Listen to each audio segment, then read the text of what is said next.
नमस्कार दोस्तों, मैं अखिलेश एक बार फिर आपसे अपने चैनल पर जुड़ता हूँ। चलिए दोस्तों, आज हम लोग बात करेंगे अपनी अमेंडमेंट की सीरीज को कंटिन्यू करेंगे। तो आज हम पहुंच चुके हैं 16वें संविधान संशोधन के बारे में, जो 1963 में हुआ। तो आज हम जानेंगे 16वें संविधान संशोधन जो 1963, लगभग हमारा जो संविधान लागू हुआ 1950 में 1963 के बीच में, 13 साल के बीच में 16वां संविधान संशोधन, यानी हर एक साल में एक से ज्यादा संविधान संशोधन हो रही। ऐसा क्या था, ऐसे क्यों हमारे संविधान में इतनी जल्दी जल्दी इतने संशोधन हुए, उनके बारे में जानेंगे। क्या कुछ कमियां थी संविधान में, बिल्कुल थी, या नहीं थी, उनके बारे में जानेंगे। क्या कुछ कमियां थी, अगर थी तो क्या थी, अगर नहीं थी तो कैसे नहीं थी, इनके बारे में हम विस्तार से जानेंगे। लेकिन आपको सोचने के योग्य एक बात है कि 13 सालों में, मात्र 13 सालों में संविधान संशोधन 16वां पहुंचे, यानी हर एक साल एक से ज्यादा संविधान संशोधन हो रहे हैं। ठीक है, तो आपके लिए ये कैसा है, इसके बारे में मुझे बताएं कि आपका अनुभव क्या कहता है, क्या जरूरत थी, कैसे क्या, इनके बारे में। ठीक है, लेकिन आज हम चर्चा करेंगे संविधान के 16वें संशोधन के बारे में, ठीक, जो 1963 में हुआ। इसके बारे में चर्चा करेंगे तो देखेंगे पहली बात क्या है। हमारी बात को ध्यान से सुनिएगा, फिर से कहूंगा, एक शब्द एक एक शब्द का अर्थ बताऊंगा, और फिर भी अगर कोई डाउट हो तो कमेंट बॉक्स में पूछिए, व्हाट्सएप पे पूछिए, टेलीग्राम, कहीं पे आप मुझसे कहीं भी पूछ सकते हैं। ठीक है, विस्तार से चर्चा होगी। आपका सिलेक्शन ही आपके हाथों में एक सरकारी नौकरी है, मेरा उद्देश्य है, और मैं इस पे निरंतर कार्य करता रहूंगा। बस शर्ते आपको साथ देने की जरूरत है। आप किस तरह से साथ दे रहे हैं ये आपके ऊपर डिपेंड है। आपको जोर नहीं दिया जाएगा, जबरदस्ती नहीं है कोई। आपको पसंद आए तभी पढ़ें, वरना आपके सारे लिए और सारे चैनल हैं, कहीं से भी पढ़ें। अगर लेकिन मेरी बात समझ में आए तो प्लीज लाइक करिएगा। ठीक है, तो चलिए देखते हैं बात क्या। 16वां संविधान संशोधन 1963। 1963 में 13 सालों के बीच में 16वां संविधान संशोधन पहुंच चुका है। इसमें क्या कहा गया है, देखते हैं। राज्यों को, यानी राज्यों को वाक्य एवं अभिव्यक्ति स्वतंत्रता, वाक्य एवं अभिव्यक्ति की स्वतंत्रता किस आर्टिकल के तहत आता है, किस भाग में आता है, पूरा विस्तार से एक एक बताया है। भाग 3 किस आर्टिकल के तहत आता है, ये आप मुझे कमेंट बॉक्स में बताएंगे। भाग 3 के अंतर्गत आता है, ये मैंने बता दिया। और जब मैं इंपॉर्टेंट आर्टिकल पढ़ा रहा था, इसको बाबू सोना से रिलेटेड करके मैंने पढ़ाया था।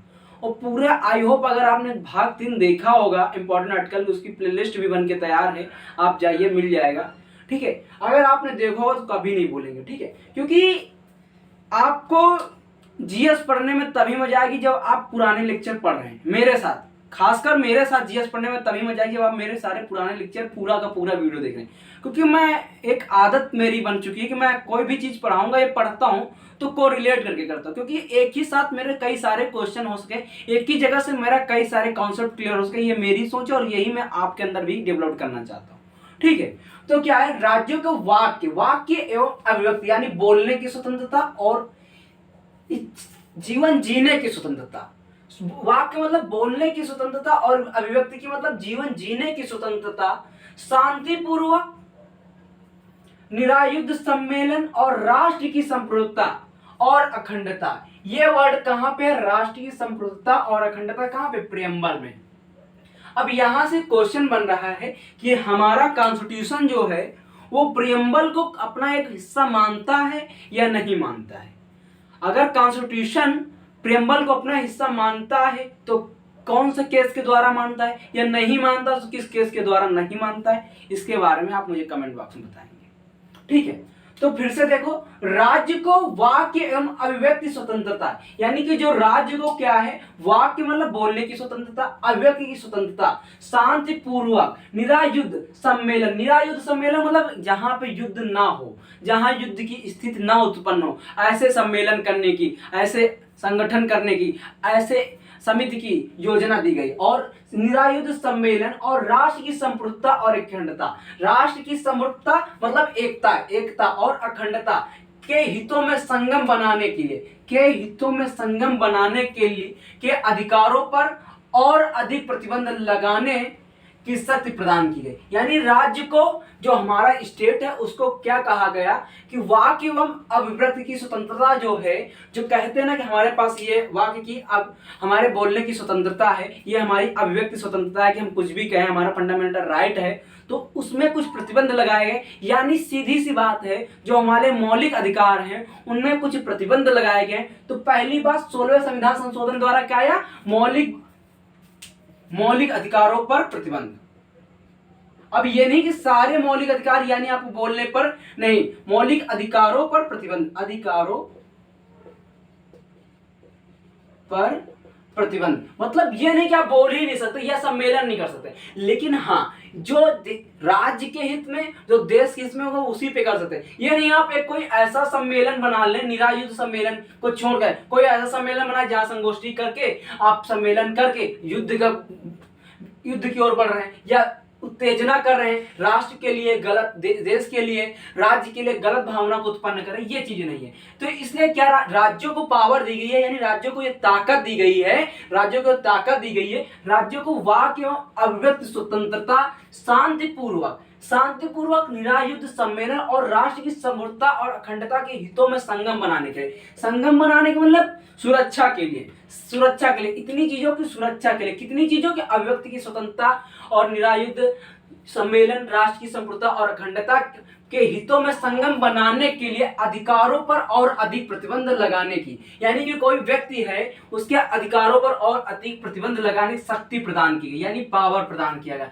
किस अमेंडमेंट द्वारा? 16वें संविधान संशोधन 1963 द्वारा। यानी कि मौलिक अधिकार जो हमारे भाग 3 में फंडामेंटल राइट है 12 से लेकर 35 आर्टिकल के बीच में है, उसमें क्या थोड़ा सा सप्रेस किया, उसको दबाया गया, यानी उसमें थोड़े प्रतिबंध लगाएंगे किस कंडीशन पे आप क्या कर सकते हैं, ये चीज बताई गई। और बिल्कुल बहुत अच्छी बात है कि आप एक व्यक्ति हैं, आप देश के लिए उतना ही खिलाफ बोल सकते हैं जितना आपके लिए उचित है, देश के लिए खराब ना हो, ठीक है।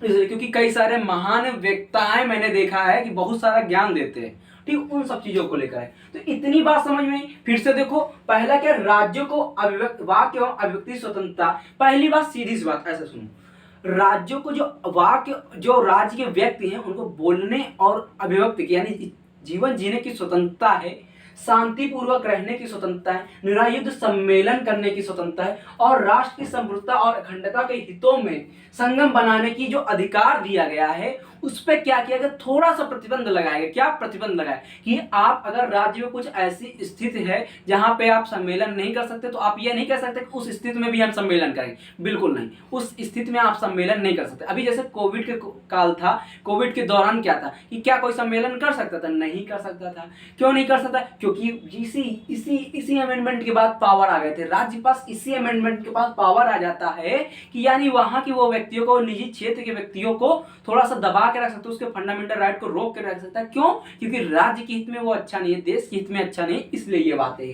तो यानी कि पूरी सी बात क्या क्या है, 16वें संविधान संशोधन द्वारा पहली बात क्या निकल गई, मौलिक अधिकारों को थोड़ा सप्रेस किया यानी प्रतिबंधित किया गया है। किन किन चीजों के लिए? स्वतंत्रता, अभिव्यक्ति, जो बोलने और अभिव्यक्ति की स्वतंत्रता है। आपसे ये नहीं कि आपके बोलना ही नहीं दिया जाएगा या आपको जीने की इच्छा ही नहीं है या आपको जीने के मतलब लिए अधिकार नहीं, सब कुछ है, लेकिन आप एक लिमिट में रह के, एक समन्वय बना के, आपस में समन्वय बना के, समाज में, देश में, राज्य में समन्वय बना के ही आप ये सब चीजें कर सकते हैं, ठीक है। और जितना लिबरल अपना कॉन्स्टिट्यूशन है, इतना वर्ल्ड में किसी का नहीं, ठीक है। और कठोर भी है और सरल भी है, मृदु भी है, तो इससे अच्छा समन्वय पूरे विश्व में संविधान में कहीं भी नहीं है। आप पढ़ेंगे अपना संविधान, बहुत मजा आएगी, ठीक है।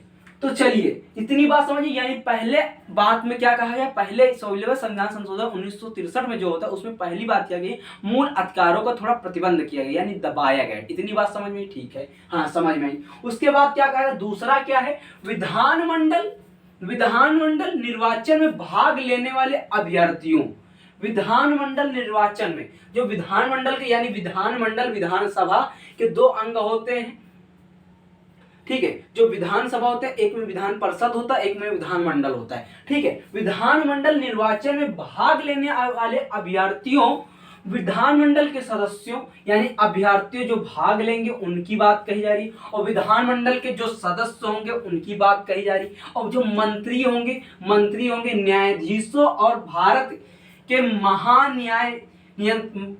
महानियंत्रक और लेखा परीक्षक यानी कैग, किस आर्टिकल के तहत, तो कैग किस 148 हो, आर्टिकल नंबर 148, भारत के महानियंत्रक और लेखा परीक्षक द्वारा ली जाने वाली शपथ के रूप में संप्रभुता और अखंडता को शामिल किया गया।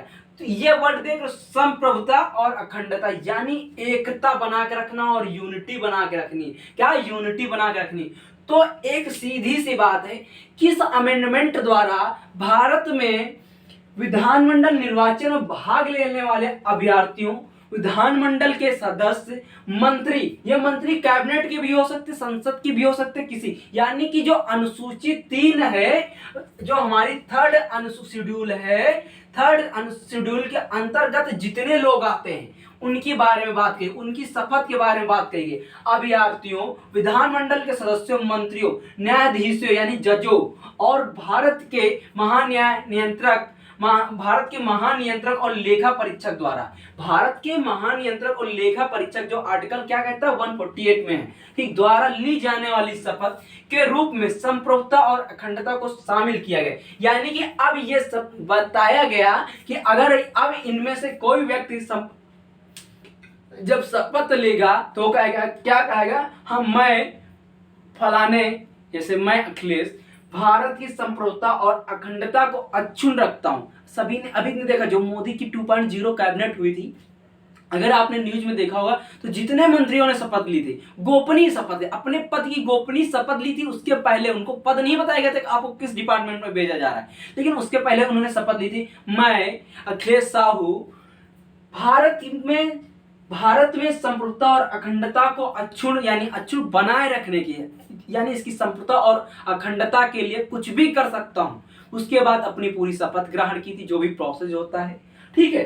तो इतनी बात जोड़ी गई। तो यानी कि दूसरी बात क्या जोड़ी गई, संविधान संशोधन 16वें संविधान संशोधन द्वारा दूसरी क्या बात जोड़ी गई कि भारत में संप्रभुता और अखंडता की बात जोड़ी गई। जब कोई व्यक्ति शपथ लेगा, कौन, जब जो थर्ड शेड्यूल यानी तीसरी अनुसूची में जितने सदस्यों के जितने पदों के बारे में बात की गई है, उनमें से अगर कोई व्यक्ति शपथ लेगा तो क्या कहेगा, संप्रभुता और अखंडता की शपथ लेगा कि इसको बनाए रखने की उनकी जिम्मेदारी है। क्या है, संप्रभुता बनाए रखने की किसकी जिम्मेदारी है, तो जो तीसरी अनुसूची में पद के जो लोग शपथ लेंगे उसकी बात कही गई है। ठीक है, इतनी बात समझ में आई, बोलो। अगर इतनी बात समझ में तो बस यही था 16वां संविधान संशोधन। एक बार फिर से बताना चाहूंगा कि संविधान संशोधन इसलिए पढ़ना जरूरी क्योंकि यहां से बहुत सारे क्वेश्चन बनेंगे।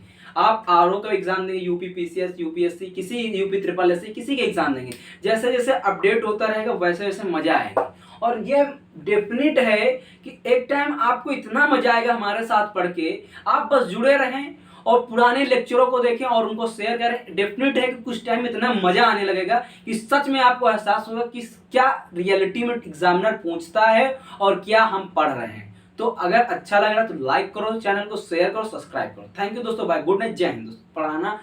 पढ़ते रहें, मुस्कुराते रहें, यही दुनिया की सबसे बड़ी रीत है। जय हिंद दोस्तों, बाय बाय।